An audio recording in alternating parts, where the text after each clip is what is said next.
میرے محترم بھائی اور بہنوں، حج آدم علیہ السلام سے شروع ہوا ہے۔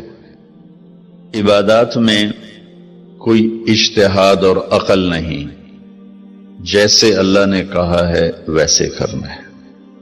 نماز اپنی عقل سے ہم معلوم نہیں کر سکتے، روزہ ہے، حج ہے۔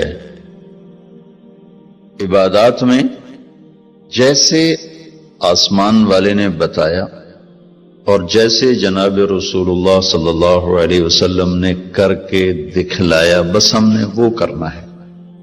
باقی چیزوں میں معاملات ہیں، زندگی کی باقی ضروریات ہیں، اس میں زمانے کے لحاظ سے سوچ بچار بھی ہے، تبدیلی بھی ہے، اجتہاد بھی ہے۔ عبادت اسے کہتے ہیں جس میں بس جو اللہ نے کہا، جو اس کے نبی نے فرمایا، کر کے دکھایا، ویسے کرنا ہے۔ ہمارے نبی پاک کا میں تھوڑا سا آپ کو مختصر خاکہ حج کا بتا دیتا ہوں۔ جناب رسول اللہ صلی اللہ تعالی علیہ وسلم نے حج کا جب اعلان فرمایا، یہ 10 ہجری، تو اطراف سے قبائل جمع ہوئے، کوئی 12,000 کا مجمع اکٹھا ہو گیا مدینہ میں۔ 25 تاریخ کو بروز ہفتہ آپ نے نماز ظہر سے پہلے غسل فرما کے 2 چادریں احرام کی نیت کے بغیر 2 چادریں باندھ، کرتا بھی اتار دیا، تہمد بھی اتار دیا۔ سحارا ایک بستی ہے جو آج کل مسقط میں آتی، وہاں سے ایک کپڑا آتا تھا، اس کی آپ نے 2 چادریں لی۔ پھر آپ نے ظہر کی نماز کے بعد اپنے پورے قافلے کو لیا، ذوالحلیفہ جس کو آج کل ابیار علی کہتے ہیں، یہاں آپ نے آ کر قیام فرمایا، اور عصر، مغرب، عشاء اور فجر اور ظہر 5 نمازیں آپ نے یہاں ادا فرمائیں۔ آپ گزر رہے تھے کہ جبریل ہے کہ یا رسول اللہ، اللہ فرما رہے ہیں یہ پاک وادی ہے، یہاں آپ قیام فرمائیں۔ ایک رات کی قیام کے بعد صبح آپ نے فجر کی نماز کے بعد غسل فرمایا، خوشبو لگائی، اپنے بالوں کو تیل لگایا، پھر شہد لگایا۔ شہد گوند کا کام دیتا ہے، چونکہ اب ننگے سر جانا تھا تو بال بڑے تھے آپ کے، شانوں تک آئے ہوئے تھے، تو آپ نے ان کو شہد لگا کے نا وہ جوڑ دیا، آپس میں جوڑ دیا۔ اور عائشہ رضی اللہ تعالیٰ نے آپ کو خوشبو لگائی۔ جسم پہ خوشبو لگا سکتے ہیں احرام سے پہلے، احرام کے کپڑے کو نہیں، جسم پہ خوشبو لگا سکتے ہیں احرام کی نیت کرنے سے پہلے۔ بالوں میں، مانگ میں آپ نے خوشبو لگائی۔ پھر اس کے بعد آپ نے ظہر کی نماز ادا فرمائی اور آپ اونٹنی پہ سوار ہوئے اور قبلہ رخ ہو کر آپ نے کہا لبیک حجۃ اللہم لبیک۔ آپ نے حج کا احرام باندھا تو جبریل آئے کہ یا رسول اللہ، اللہ تعالیٰ فرما رہے ہیں عمرے کو شامل فرمائے۔ وہاں سے آپ چلے، آپ کے ساتھ کوئی 12,000 کا مجمع تھا، اور آپ ملل میں آپ نے قیام فرمایا۔ ملل سے نکلے اور روحا میں پہنچے۔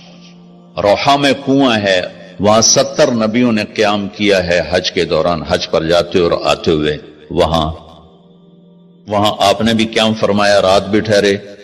روحا سے چل کر آپ افایا پہنچے، افایا سے عرج پہنچے، عرج سے ابوا پہنچے۔ ابوا پہنچے تو سامنے بستی تھی جہاں آپ کے سارے انتظام کیے گئے تھے رہائش کے، اور یہ قافلہ 12,000 کا اب 60-70,000 کا ہو چکا تھا۔ تو ابوا میں آپ کی والدہ کی قبر ہے، حضرت آمنہ رضی اللہ تعالیٰ عنہ کی قبر مبارک ہے۔ تو آپ سڑک سے یوں ہٹ گئے، اندر پہاڑوں میں چلے گئے۔ اکثر مجمع تو نیا تھا، انہیں نہیں سمجھ میں آیا کہ اللہ کے نبی اندر کہاں جا رہے ہیں۔ چندے کو پتا تھا کہ آپ کہاں جا رہے ہیں، تو آپ چلتے چلتے چلتے چلتے چلتے ایک جگہ اپنے اونٹنی کو بٹھایا، کوئی وہ 70-80 فٹ اونچا پہاڑ ہے، تو وہاں سے آپ اوپر چڑھے۔ یہ اپریل کا مہینہ تھا اور ماں کی قبر کے سرانے تشریف لائے، اور یوں اپنے گھٹنے اٹھائے اور ہاتھ یہاں رکھے اور سر یہاں لیا، یہ پوزیشن بنائی جیسے چھوٹے بچے بناتے، اور پھر جوں سرہانے بیٹھ کے رونا شروع کیا۔ صدمہ تو چند دنوں بعد بھول جاتا، میں اب اپنی ماں کے یاد میں رونا بھی چاہوں تو رونا نہیں آتا، اپنے باپ کی یاد میں رونا بھی چاہوں تو رونا نہیں آتا۔ اور میرے نبی کو 57 برس گزر چکے تھے ماں کے گئے ہوئے، تو وہ 57 سال پرانا درد ابھی زخم بھرا نہیں، آپ اس پوزیشن میں بیٹھے اور اتنا روئے کہ سارا رواں آپ کا آنکھ بن کے رو رہا تھا، اور ساری داڑھی آپ کی آنسوں سے تر ہو گئی، اور آپ نے آگے جانے سے انکار کر دیا کہ میں آج رات اپنی ماں کے پاس ٹھہروں گا۔ آپ نے رات وہیں گزاری۔ کیا رات تھی! اب وہاں سے چلے تو آپ عصفان پہنچے۔ عصفان تھے تو آپ نے کہا ابوبکر یہ کون سی جگہ ہے؟ کہا جو عصفان۔ کہا میں دیکھ رہا ہوں ہود اور صالح علیہ السلام گزر رہے ہیں اس وادی سے، لبیک کہتے ہوئے حج کو جا رہے ہیں۔ عصفان سے آپ مر الزہران پہنچے، پھر وہاں سے آپ صرف پہنچے، پھر وہاں سے آپ تنعیم پہنچے۔ تنعیم میں آپ نے احرام کی چادروں کو تبدیل فرمایا، جو 2 چادریں مدینہ میں زیب تن فرمائی تھی، تنعیم اتار کر 2 نئی چادر اسی کپڑے کی۔ پھر مکہ کے ٹاپ سے آپ انٹر ہوئے اور بیر زی طوا کے کنویں پر آ کر آپ نے قیام فرمایا۔ یہ ہے اتوار کی رات، 25 کو چلے اور 4 کی رات کو، یہ مہینہ 29 کا تھا، تو 4 کی رات کو آپ مکے پہنچ گئے۔ اتوار کو صبح آپ نے غسل کیا، خالی پانی بہایا اور عمرہ کے لیے تشریف لے گئے۔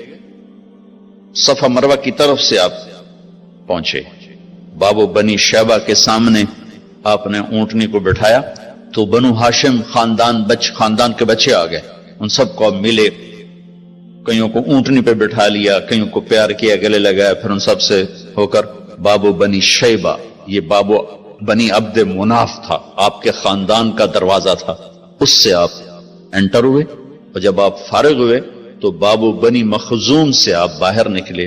آپ نے جاتے ہی حجر اسود کا بوسہ لیا، پھر سجدہ کیا، پھر بوسہ لیا، پھر سجدہ کیا، پھر بوسہ لیا، پھر سجدہ کیا، پھر آپ رونے لگے، بہت روئے۔ اس کے بعد آپ طواف شروع فرمائے۔ تیسرے یا چوتھے چکر میں آپ نے پانی بھی پیا، اور حضرت عمر سے فرمایا کہ عمر حجر اسود کے بوسے پہ لڑائی نہ کرنا، جگہ ملے تو لے لینا، جھگڑا نہ کرنا۔ جیسے ہمارے نادانی میں لوگ، وہاں عورتیں بھی ایسی حماقت کرتی ہیں کہ ایک سنت عمل کے لیے فرض چھوڑ دیتی کہ مرد عورت کا یوں آپس میں اختلاط، یہ اس سے بچنا فرض ہے، اور وہ ایک سنت کے لیے گھس رہی، اور لڑائی جھگڑے فساد، قریب بھی نہیں جانا چاہیے۔ اللہ کے نبی نے استلام کیا، جب رش ہو گیا تو آپ کے پاس ایک لکڑی تھی، وہ دور سے یوں لکڑی کو لگا کر اور اس کا بوسہ لے لے۔ پہلا آپ نے بوسہ لیا، اس کے بعد رش ہو گیا تو پھر آپ نے ہر دفعہ بوسہ ایک دفعہ بوسہ لیا، اس کے بعد آپ کے پاس ایک لکڑی تھی، اس لکڑی کو آپ یوں چھوتے تھے اور حجر اسود کو، اور اس کا بوسہ لے لیتے تھے۔ بوسہ صرف ایک دفعہ، پھر جب آپ نے 2 نفل پڑھ لیے اور تشریف لے گئے صفا مروہ کے لیے، تو پھر حجر اسود کا بوسہ لیا اور آپ نے جا کر صفا مروہ پہ 7 چکر پورے کیے۔ بعض روایت میں ہے کہ 3 چکر پیدل کیے، پھر مجمع زیادہ ہو گیا تو 4 اونٹنی پر بیٹھ کر گیا تاکہ لوگ دیکھ لیں۔ اس کے بعد آپ نے اعلان فرمایا کہ بھئی جن کے پاس قربانی کا جانور نہیں ہے وہ احرام کھول دو۔ تو صحابہ نے کہا یا رسول اللہ آپ کھولیں، تو آپ نے فرمایا کہ میرے پاس قربانی کا جانور ہے، ابو بکر کے پاس، عمر، زبید، طلحہ یہ نہیں کھولیں گے جو کہ ان کے پاس بھی قربانی کا جانور ہے، باقی جن کے پاس نہیں کھول دو۔ تو سب نے کھول دی، اور حج افراد بھی تمتع بن گیا، حج قران بھی تمتع بن گیا۔ اب نہیں ہو سکتا، اب جو نیت کریں گے وہی کرنی پڑے گی، لیکن اللہ کے نبی کا خاص حکم تھا تو سب کا حج تمتع بن گیا۔